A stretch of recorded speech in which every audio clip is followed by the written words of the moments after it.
Hi everyone, it's Alissa Coram with Investors Business Daily from the NASDAQ market site in Times Square, and welcome to Investing Strategies.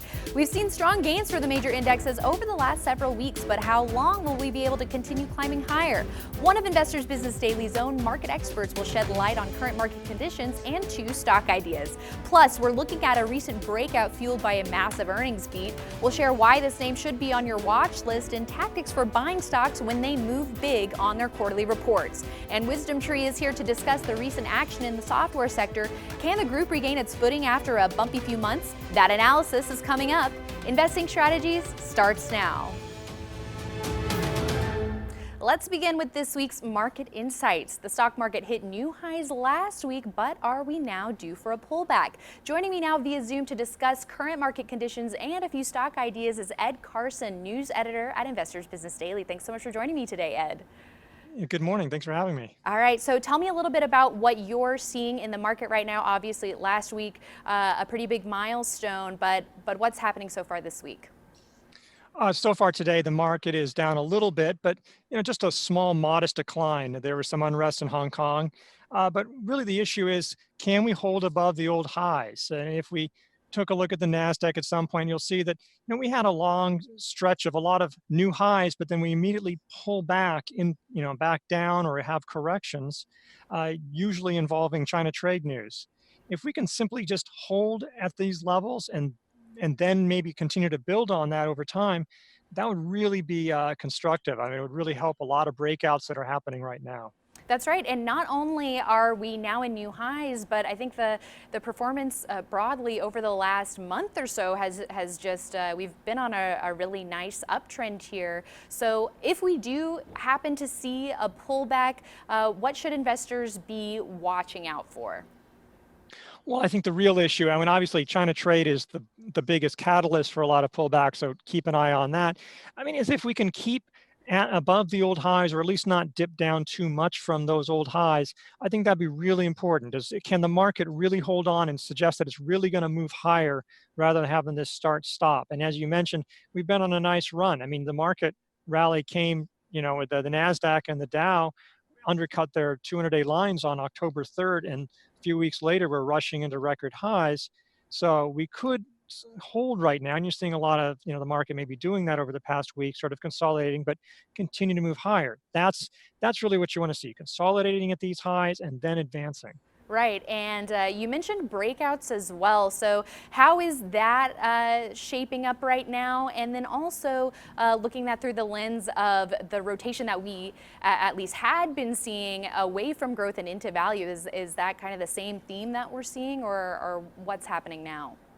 Yeah, it seems like we've shifted back to growth, but different growth. There was a lot of the software names that were big winners for much of 2019. Then we went a switch to value type stocks. There's a pretty broad rally right now. Chips are leading. Apple obviously is leading. Financials are doing well. Some medical product firms. So it's pretty encouraging to see sort of a diversification in that. It suggests that it's not just a handful of stocks moving. So the breakouts are starting to flourish. Obviously, again, this is why you want to follow the market, because, I mean, when the market's hitting new highs, well, most stocks are going to follow along. So, that's why we're seeing so many breakouts, because the market is advancing.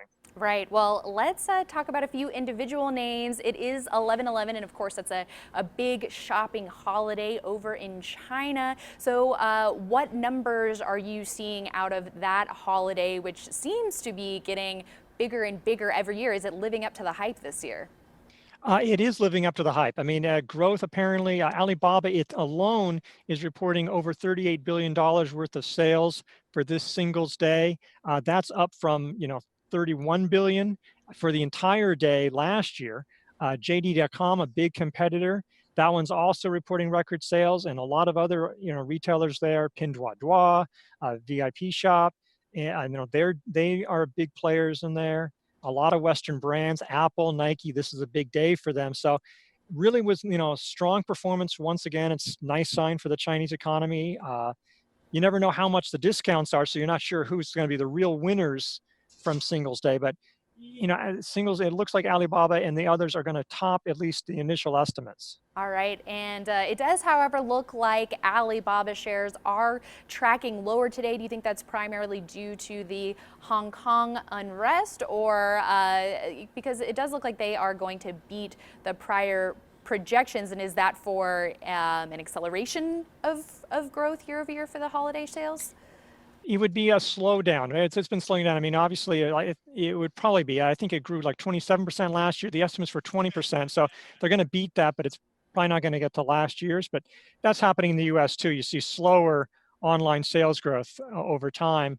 But we know what we're looking at is, Alibaba is pulling back. It could be the unrest in Hong Kong, but it could also be the just the buy the rumor, sell the news. I mean, Alibaba had crossed a buy point last week, maybe in anticipation of strong singles day performance. And yeah, we're getting it, but sometimes that's a reason to pull back. But Alibaba is off its lows. It's pretty close to a buy point. JD held above a buy point, and Pinduoduo and VIP Shop, while those are already well extended. So this sector is doing quite well. Right, and even though we did see Alibaba recently top a buy point, it looks like overall performance for the last couple of months, when you're comparing it to the S&P 500, it's not a huge outperformer. No, it hasn't been. I mean, partly it's because the Chinese economy is slowing. The China trade war is affecting it. There are even reports briefly that the Trump administration was thinking about delisting Chinese stocks, and that seems to be off the table. But, just the trade war and the slowing Chinese economy, slowing retail sales growth, these are all going to weigh on an e-commerce giant, even though there's continual growth in e-commerce. So, but it's nice to see that sector move now. If the China trade news continues to do well, if you see the Chinese economy sort of firm at this level, Alibaba is still delivering really tremendous growth, 30, 40% on the earnings and sales side. It's really impressive growth for such a large company. They have a lot of cloud computing growth as well. And, when you see the sector, JD, Pinduoduo, which is an IBD leaderboard stock, there's a lot of performance there that I think that, investors should definitely be taking a look at. All right, and from the e-commerce side, now let's shift over to a retailer, and that's Lululemon. Why is Lululemon on your radar right now? Well, Lululemon is one of these top retailers. It's been really a strong performer for more than a year now. In recent months, it's been sort of stair-stepping, as our chief content officer, Chris Gessel, likes to say, just sort of making a base, breaking out, then sort of making a base, not really advancing too much on each base, but it's continued to sort of outperform the market.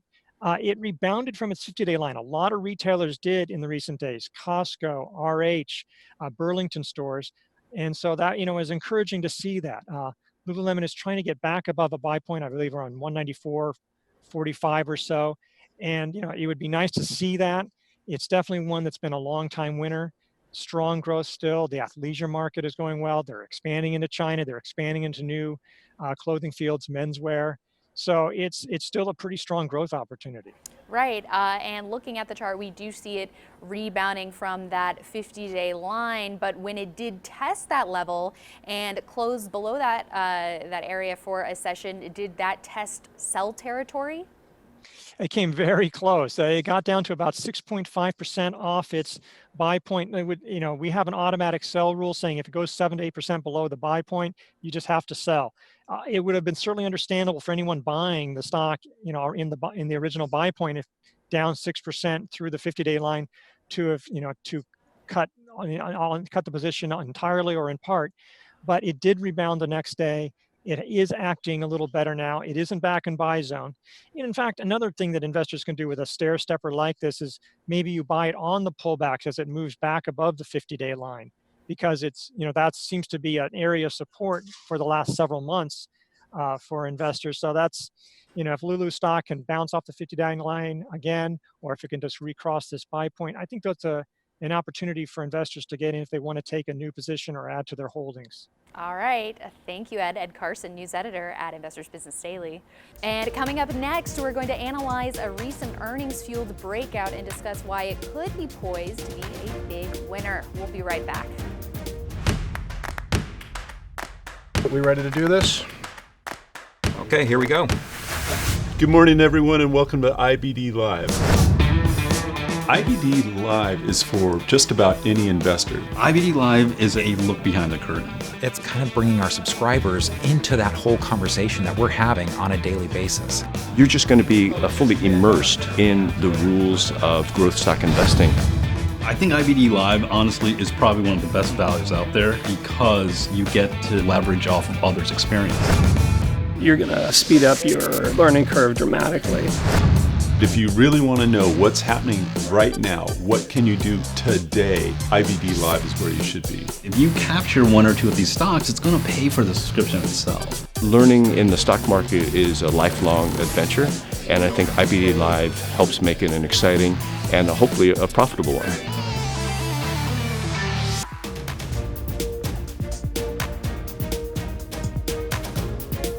When a stock blasts higher on its quarterly earnings report, that can provide investors a great buying opportunity.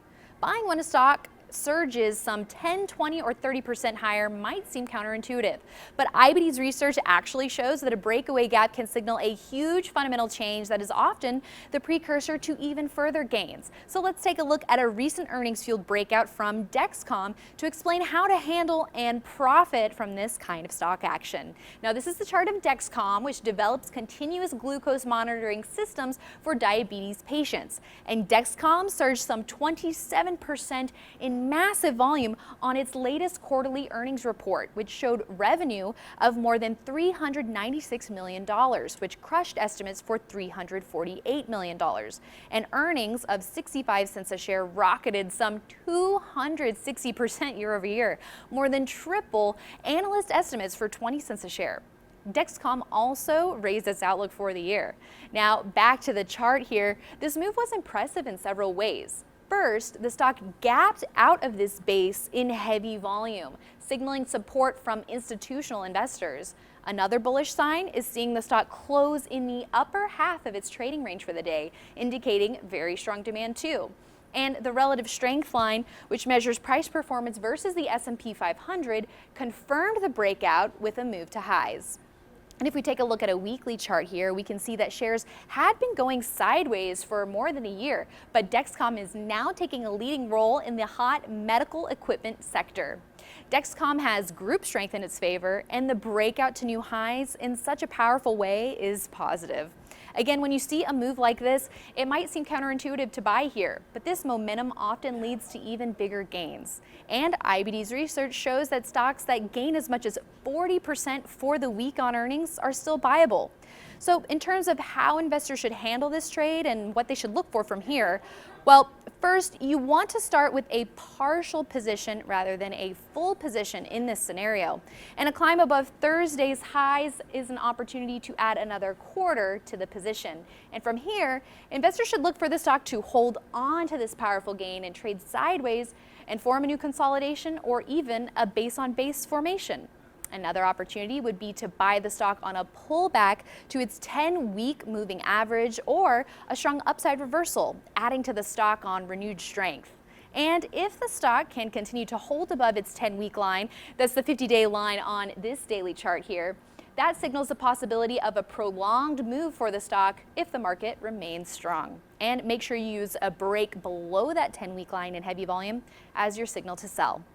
Okay, so coming up next, we're going to discuss the recent action in the software sector and whether the once strong group will be able to recover sooner than later. Back in a minute. This season on Cultural Capital, we are in New York City and San Francisco. Come with me as I tour some of the world's most innovative companies, from Squarespace to C3 AI, Giphy, and Figma. Learn how CEOs built growing companies while maintaining the ultimate office culture on Season 3 of Cultural Capital on the brand new NASDAQ.com.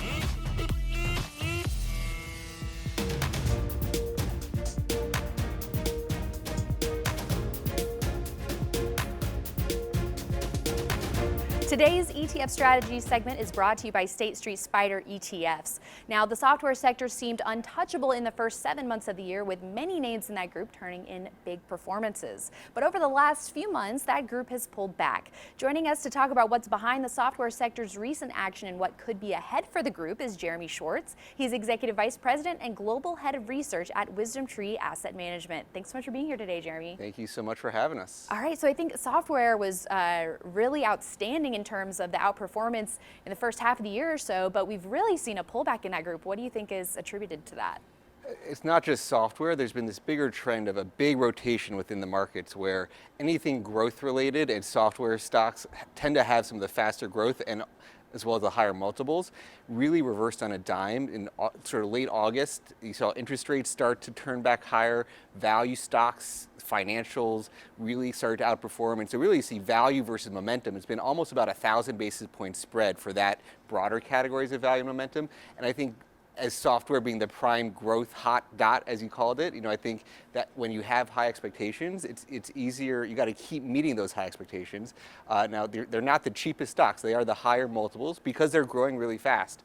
But I think, as people think about where is the long-term growth stories, there is really a lot of opportunity there. And even just today, there was an announcement from some M&A activity where Carbonite, one of these cloud companies, got bought by OpenText, and you see the bigger tech companies, it's always the upstart growth companies that often push innovation. Right. And I think that's one of the long-term stories is that a lot of the bigger tech companies need these cloud-based businesses to help fuel their growth. Right, and after such big gains for the group, maybe some profit taking after huge runs. But let's talk a little bit more about the runway of growth for a lot of these companies. So why cloud software? Why is that doing so well? Why are they fundamentally so strong and growing so quickly?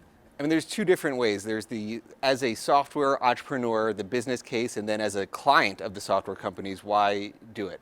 From an entrepreneur standpoint, why is it a better business? If you were an old established software company, you have all these installations on people's computers. You've got the development cycle is longer. With a cloud company, you can push the updates quarterly, monthly, every 2 weeks versus having to reinstall the software package. So innovation comes much quicker, and it's a lot cheaper to do that innovation versus having old established arcane versions. You're constantly updating it. And so from a business perspective, it's less R&D investment.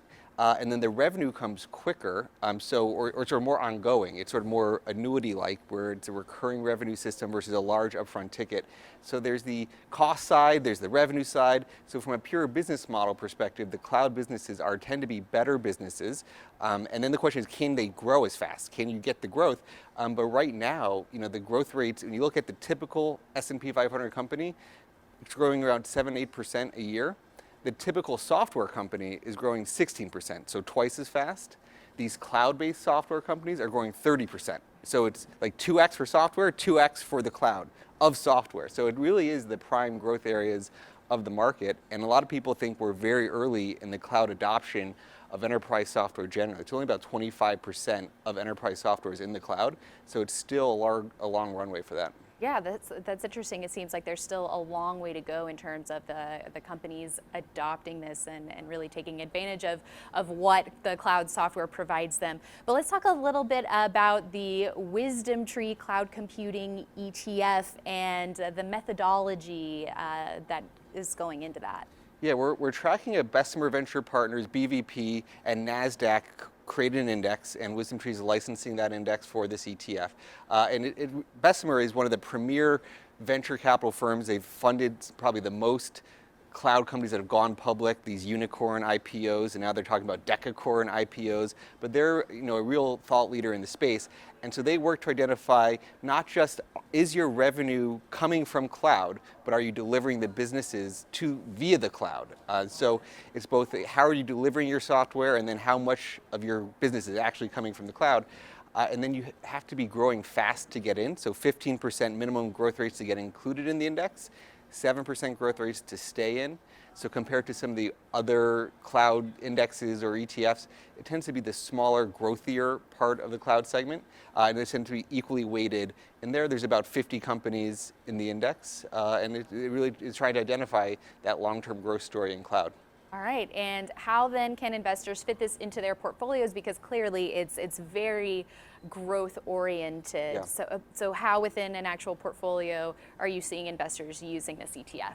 I mean, when you think about what percent of the S&P 500 or a typical large cap allocation comes from companies like this, it's really less than 2%. I mean, tech is a big part of the S&P 500, maybe 20%. But this specific cloud-based that's growing 4 times faster than the typical S&P 500 company is such a small segment. So we see this as, if you want to fine-tune how are you getting growth-oriented exposure, we see this as a growth segment. It could be a better tech sector play. So if you think of software is dominating the future of really hardware, and cloud is dominating software, this is perhaps one of the best areas of the tech sector you want to be in, whether it's a tech sector investment or a growth strategy more generally. All right, well, it sounds like the long-term growth story is there. So then in terms of seeing this group pick back up, is it a matter of that rotation, or what can perk up the group? For sure, there's a lot of macro trends, and it's the short-term sentiment of, do these companies actually deliver on their promised growth, right? So when you have high multiples, high revenue multiples, you got to deliver. And so there's not small expectations, but the typical, like the example I gave today of Carbonite being bought by OpenText, that M&A bid is one of the things. And as you see more in M&A in the space, as you see more of these the private cloud companies, there's more unicorn private companies than in the public markets. As more of them come to market, deliver on the growth, I think that longer term trend can get reestablished. All right, well, it sounds like we're in the early stages, so we'll have to see where the group goes from here. Thanks so much for breaking all of that down for us. Thanks for having us. All right, and thank you all for watching Investing Strategies. Next week, we're going to talk about the ongoing streaming wars as Apple and now Disney join Netflix, Amazon, and others in the battle for quality video content to get eyeballs and subscriptions. Until next time, I'm Alissa Coram.